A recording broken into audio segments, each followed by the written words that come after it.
and I'm going to ask you all to do something a little bit strange. Could everyone in the room please shut your eyes?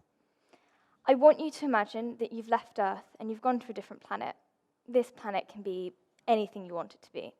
Sunny, cold, bleak, vibrant, full of wonder and amazement.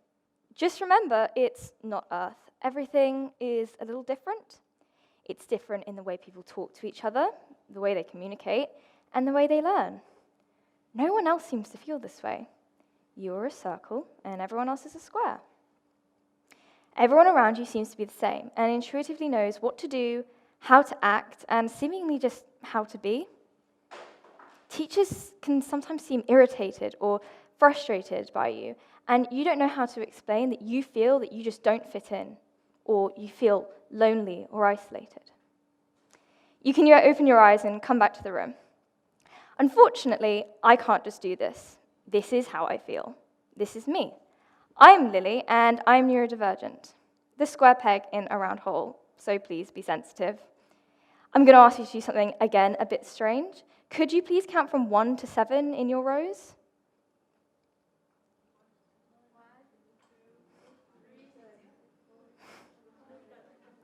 I know, maths can be challenging for me too. What was your answer? 1, 2, 3, something like that? Well, the reason I asked you to do this is because this is an accurate representation of how many people in the UK are neurodivergent. 1 in 7. That's a lot, isn't it? For some context, 1 in 7 people between the ages of 10 to 19 will face mental health problems. Now, I'm sure everyone here is aware of mental health and might know strategies to help, but has anyone here heard of the term neurodivergent? No. Okay. I'm assuming because you haven't heard of it, you wouldn't know any strategies to help me and the 1 in 7 others.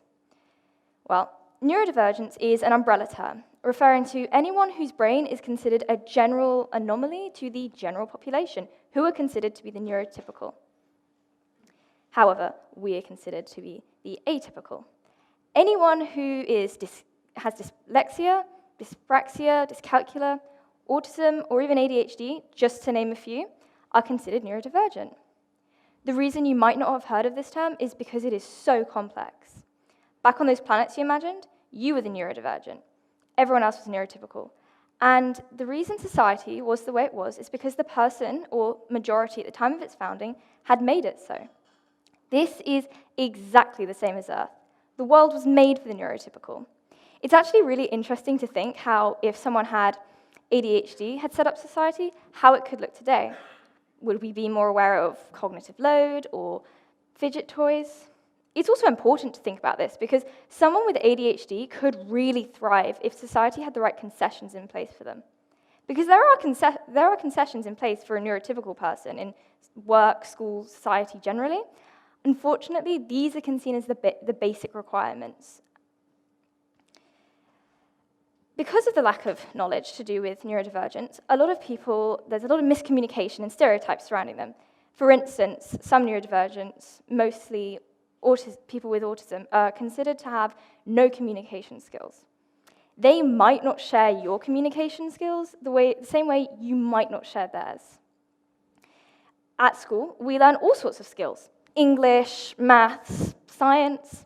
And this is typically the age that someone who is neurodivergent will learn the skills they need to help the neurotypical population understand them.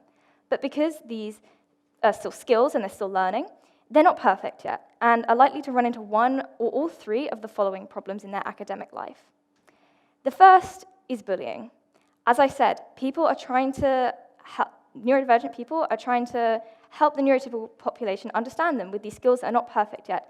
And unfortunately, people generally don't like what they don't understand, and neurodivergent people get really nasty labels sometimes. The second is stress. When your brain is wired differently, you learn differently. And it can be a crushing feeling to work twice as hard and only get half as far for any teenager. But that, paired with bullying, can make the third problem seem very understandable. Depression. As social creatures, being unable to connect with those around us, even if you aren't particularly extroverted, has devastating and harrowing effects on one's mental health. Some neurodivergents can fall into a burnout, which can lead to physical symptoms in some cases because they're masking themselves in society. Back on those planets you imagined, imagine how you would have felt if you got to attend a class that you actually understood. Somebody realized that this isn't the way you learned or the way you communicated and took the time to understand that. Because that's where my big idea comes in. I want to raise awareness for neurodivergence and the term and the people it represents. I want to implement change as part of a student body, and I want schools to really listen to us. I want change.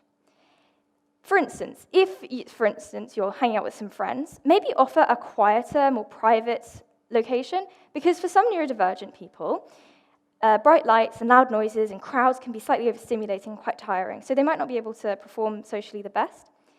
If you work or run a school, maybe think about including private, low-lit, quiet areas that people can visit between classes to recharge and continue with their day. I'm really happy to announce that at my school, we are bridging the gap between neurodivergence and neurotypical. We're having a coaching session that I've put in place, which will start next year, which will allow people to really focus on their strengths, neurodivergent or neurotypical, and focus on their weaknesses that accompany both neurodivergent and neurotypical. I know that once other schools see what a success this is, they will begin to implement changes of their own. And thank you for listening.